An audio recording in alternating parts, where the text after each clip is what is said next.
त्या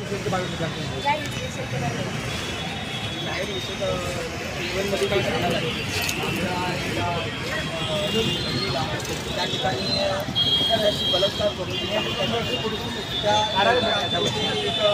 नवी मुंबईला जी घटना झाली, मंदिरामध्ये जी महिला गरीब काही भांडण झाले होते त्याच्यावरून देखील बलात्कार ती हत्या करण्यात आली। या ठिकाणी मंदिरामध्ये महाराज देखील चालले नाही आहेत, या ठिकाणी मंदिरात देखील आमच्या आया बहिणी सुरक्षित नाही आहेत, या ठिकाणी आमची 4 वर्षाची चिमुरडी, तिला 4 वर्ष देखील पूर्ण झालेली नाही आहेत, अशी चिमुरडी देखील आमची, तिच्यावर अत्याचार होतो। अक्षरशः अंगावर काटा आणणारी गोष्ट आहे, मन म्हणजे सुन्न करणारी गोष्ट अशी आपली इथे घडते।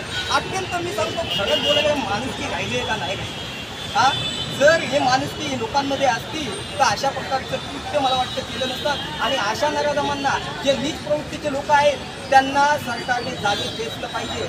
असा कायदा आणला पाहिजे की जर गुन्हा सिद्ध झाला 2 ते 3 दिवसात त्याला फासावर भर चौकात चौरंग, जसं छत्रपती शिवाजी महाराजांच्या इकडे न्याय व्हायचा चौरंग, जसं धर्मवीर आनंद दिघे साहेब न्याय करायचे जागीच, तसा न्याय या प्रशासनाने करायला हवा।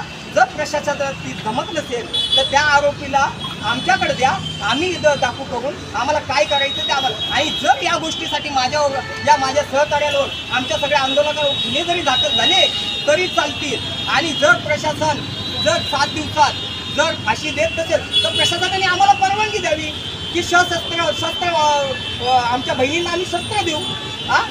प्रशासनाने फक्त बोलावं की तुम्ही तुमच्या पद्धतीने करावं। अख्ख्या महाराष्ट्रामध्ये आम्ही लोक तलवारी वाटू, जर नाही याच्यावर न्याय झाला तर आमच्या बहिणींच्या हातात आम्ही तलवारी देऊ आणि तलवारी घेऊन रस्त्यावर फिरायला लावू। मग जी अराजकता माजल ते त्याला जिम्मेदार हे सरकार असेल। या सरकारला, या प्रशासनाला केंद्रात देखील मोदी साहेबांची सत्ता आहे, अत्यंत चांगल्या पद्धतीने जर काम ते करत असतील तर अशा प्रकारचे गुन्हे झाले नाही पाहिजे।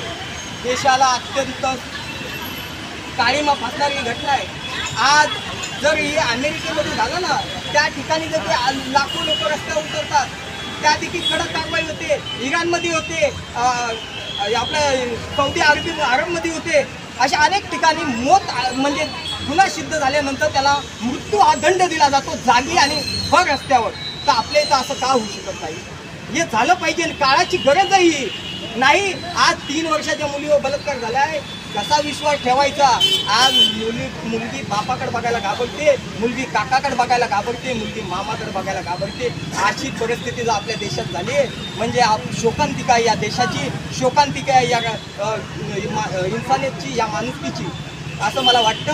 आणि त्यामुळेच आज आम्ही सर्वांनी मिळून जाहीर निषेध आंदोलन आम्ही केलं आणि रस्ता रोको करण्याचा आम्ही प्रयत्न केला, पण पोलिसांनी आम्हाला अडवलं आणि पोलिसांना आम्ही सहकार्य म्हणून त्या गोष्टीला पोलिस आमचेच येतो, पोलिसांना आम्ही सहकार्य करतो। कारण की पोलिसांचा काही दोष नाही, ते ऑर्डरचा फॉलोअप करतात आणि वरून जे ऑर्डर देणार आहेत त्यांना समजलं पाहिजे। आणि जे बदलापूरला 300 जणांवर गुन्हा दाखल झालेला आहे त्यांचे खटले आजच्या आज मागे घेतलेच पाहिजे। जर नाही घेतले तर आम्ही जेवढे सहकारी आहोत, ज्या पद्धतीने हे कोणत्या पक्षाचं आंदोलन नाही याचं पहिलं मी सांगू इच्छितो।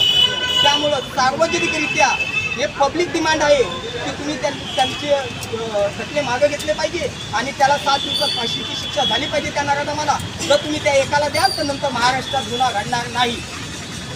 आणि जर तसं नाही झालं तर मग महाराष्ट्र जे आमचे पदाधिकारी आहेत, सर्व सहकारी आहेत, हे नंतर पण आम्ही 7 दिवसानंतर रस्त्यावर